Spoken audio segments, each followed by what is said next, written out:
હાલત આપવાની હોય ને મને નહવાડતો નહીં લઈ ગયા। ભારત માતા કી જય, ભારત માતા કી જય,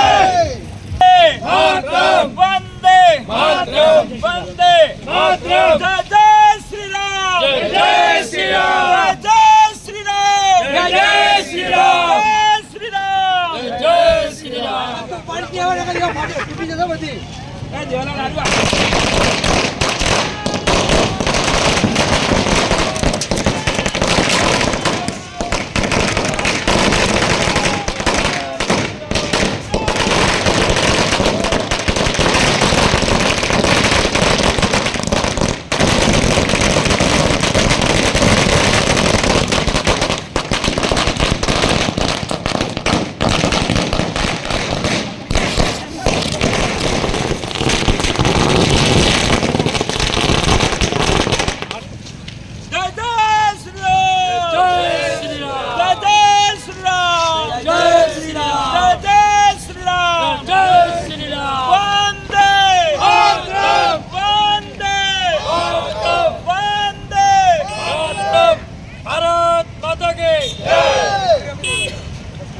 આ જીત ભારતીય જનતા પાર્ટીની છે।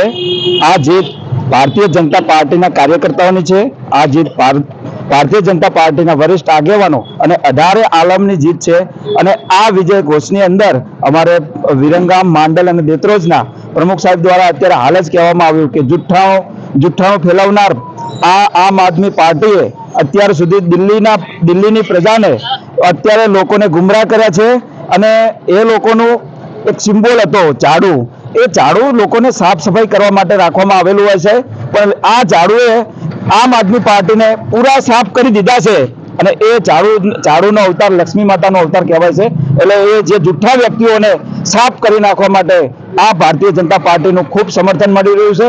ડબલ એન્જિનની સરકારે ખૂબ સારા વિચારો સાથે દિલ્હીની અંદર અત્યારે નવા સંગઠનની અંદર જે પોતાના માળખાકીય રીતે સંબોધન કરી અને આગળ દિલ્હીની પ્રજાને જેવી રીતે ભારત દેશ અને ગુજરાત રાજ્ય જેવી રીતે વિકાસની હરણફાળ ભરી છે, એવી રીતે અત્યારે આજથી જ ચાલુ થઈ ગયેલી છે દિલ્હીના લોકોની વિકાસની રથયાત્રા છે, એ આજથી જ ચાલુ થઈ ગયેલું છે। અને આનું રિઝલ્ટ તમને આવતા 5 વર્ષની અંદર જોવા જલ્દી દિલ્હીની અંદર છે। 70 સીટોની જે મત ગણતરી હતી એની અંદર ભારતીય જનતા પાર્ટીનો ભવ્ય વિજય થયો છે। અને જુઠ્ઠાણ કેજરીવાલ જેઓ સતત દિલ્હીની અંદર જુઠ્ઠાણું ફેલાવવા અને રેવડીઓ વેચવામાં માહિર એવા જુઠ્ઠાણો અહીંયા સમાપ્ત થયો છે। અને હવે દિલ્હીનો વિકાસ જે રીતે ગુજરાત અને અન્ય રાજ્યોનો જેવો વિકાસ થઈ રહ્યો છે તેવો પણ દિલ્હીનો હવે વિકાસ થવા માટે મોદી સાહેબ તત્પર છે। મોદી સાહેબે તો વિકાસની કોઈ સીમા બાકી નથી રાખી, એવી જ અત્યારે હાલ દિલ્હીની અંદર હવે દિલ્હીનો ખૂબ વિકાસ થશે